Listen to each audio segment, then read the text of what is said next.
The House of Shadows. I never liked old houses, but I had no choice.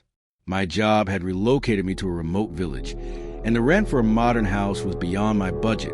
So, when I found the house I now lived in, it seemed like the only viable option. It was an old country house, in good condition, though far from everything.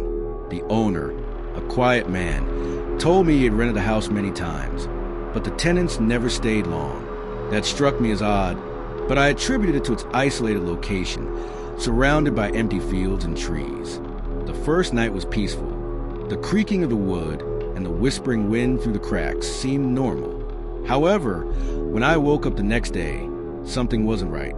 In the bathroom mirror, I saw a smudge on the glass, like a finger pressed against it.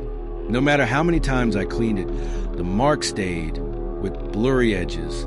The most unsettling part was when I bent down to clean it up close and saw something move behind me in the reflection. When I turned around, there was nothing, just emptiness. On the second night, while preparing dinner in the kitchen, I heard dragging footsteps upstairs. I thought it might have come from a neighboring house, but I soon realized there were no houses nearby. The closest one was almost a kilometer away. I decided to investigate, but when I reached the upper floor, everything was silent. However, as I walked down the hall, the shadows seemed denser, as if they stretched and became more alive. A chill ran down my spine, and the sensation of being watched was unmistakable. I kept walking, though I didn't feel safe. That same night, as I lay in bed, the door to my room began to open slowly. At first, I thought it was the wind, but there was no draft. The door moved on its own, as if an invisible force was pushing it open. Eventually, it was fully open. I stayed still, waiting for something to happen, but no one appeared. Just a silence, heavy and oppressive. The air felt thicker, as if something was absorbing it. In the days that followed, muddy footprints began to appear on the floor, as if someone had walked barefoot through the house.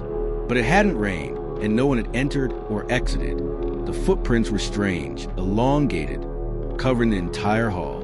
I stared at them, confused and uneasy. As the nights passed, things got worse. I began hearing whispers around me, as though someone was speaking in a hushed voice, but no one was there.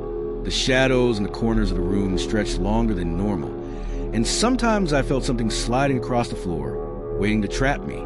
Everything seemed connected. The footprints, the whispers, the shadows. One afternoon, determined to find an explanation, I descended to the basement. The air was thick, as though something had been waiting there for years. In one corner, I found a small wooden box covered in dust. When I opened it, I discovered an old, crumpled diary. Flipping through it, I saw that the first pages were written in illegible handwriting, but the last paragraphs were clear and hurried, as if the writer was fleeing from something. The shadows had started moving. I tried to escape, but I can't. I don't know if I'm the next, or if I already am. A chill ran down my spine. I wasn't alone in this house. Something was waiting, something that had lived here before me and didn't want me to leave. Suddenly, I heard a noise behind me. When I turned, I saw a shadow at the end of the hallway. It was elongated, distorted, and moved toward me quickly.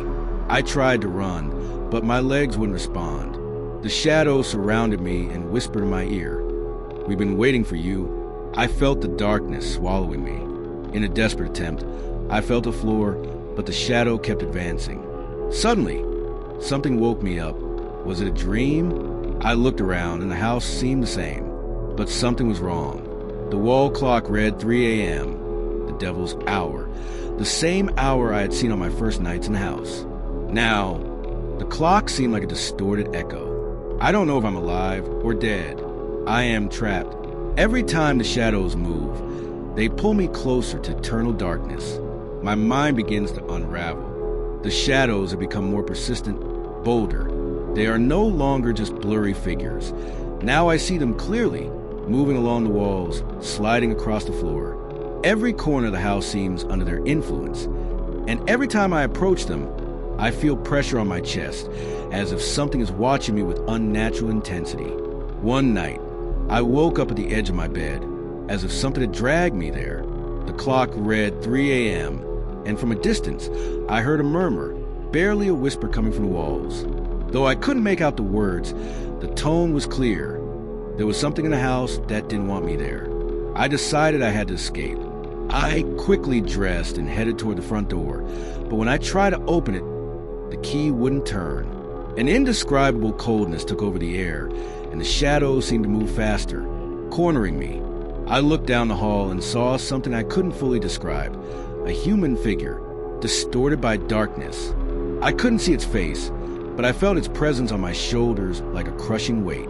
I screamed in desperation, but no sound came from my throat. The house had silenced me.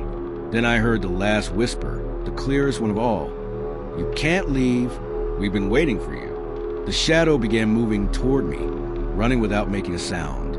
The air grew even heavier, as if the atmosphere itself was draining the last bit of life from me.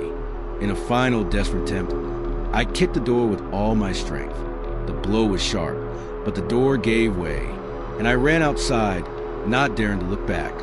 I ran to the end of the garden, where the moonlight barely illuminated the darkness. When I looked back, I saw the dark silhouette watching me from the window of the house. When I returned hours later, the house seemed normal. The wind blew softly. The leaves rustled, but there were no signs of what I had experienced. The door was closed, and the house was empty, as if nothing had ever happened. But I knew that something sinister was waiting there in the darkness. And now, that presence follows me.